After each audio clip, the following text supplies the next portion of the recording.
Good evening. Happy Wednesday.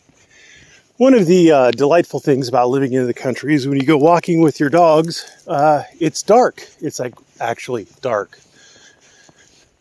Like you can see stars. Well, I'll try to show them to you. Obviously you can't see those. Maybe you can. Maybe you could pick them out. Maybe you can't. There's a house somewhere up there. There's a house over there. But anyway, living in the country, things are dark, and that's nice. So you don't get to see happy little dog butts, although I assure you there are dog butts around me somewhere. So I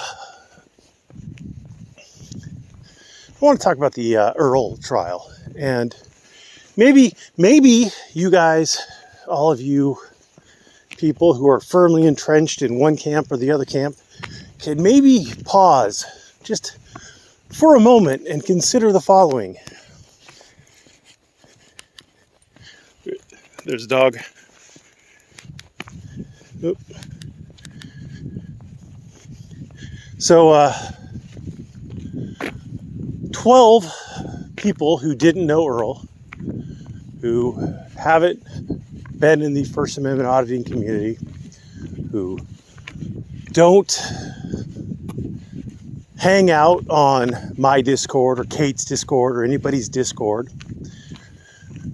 12 random people from society. Let's even call them upstanding people. 12 people listened to the evidence that the state presented. And then they listened to the evidence that Earl's defense presented. And this might sound weird to you, but they came out kind of split. Apparently it's 7 not guilty to 5 guilty. What that should tell you is that maybe you have been living in a bubble. Maybe you have been a little bit too cocksure about whether or not Earl is guilty or innocent. If you're convinced either way, well, maybe you're living in a bubble. And I take a little bit of a kick in my own ass on this because I am relatively convinced that Earl is guilty of it. But I have to re-examine my own biases, and also I have to understand that I haven't seen any of the evidence that actually made it into the trial. One of the things the judge is tasked with doing is making sure that the evidence that makes it into the trial has some I guess not guarantee, but has a greater likelihood of being accurate and truthful and reflecting of reality than not. That's why hearsay exists, and the various rules surrounding hearsay and the exceptions to hearsay exist. That's why you have to provide a foundation for documents. That's why people have to be subject to cross-examination. You know, I'm told that Earl's witnesses weren't good. They weren't convincing. They sucked. They sucked. And then I have to ask myself, I have to wonder, well then why are there 7 jurors who think he's not guilty? Huh?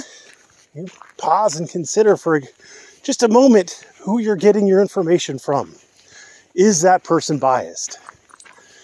Is that person biased? And you know, you can't help but be biased. You know, I'm sure that I have been biased in some of my presentation of what Earl does, because I am convinced Earl's a congenital liar. And anything that Earl says, my default stance is that Earl is lying until I get independent verification. So, independent verification has to happen. And if 12 jurors can't make up their minds as to whether or not Earl is guilty or innocent, just maybe it's not so cut and dry. That's all I'm saying. And maybe my biases were blinding me. Maybe your biases are blinding you. maybe Jack's biases, because Jack is of the opinion that Earl is innocent no matter what, maybe Jack's biases are blinding him. So just food for thought. Maybe think about it.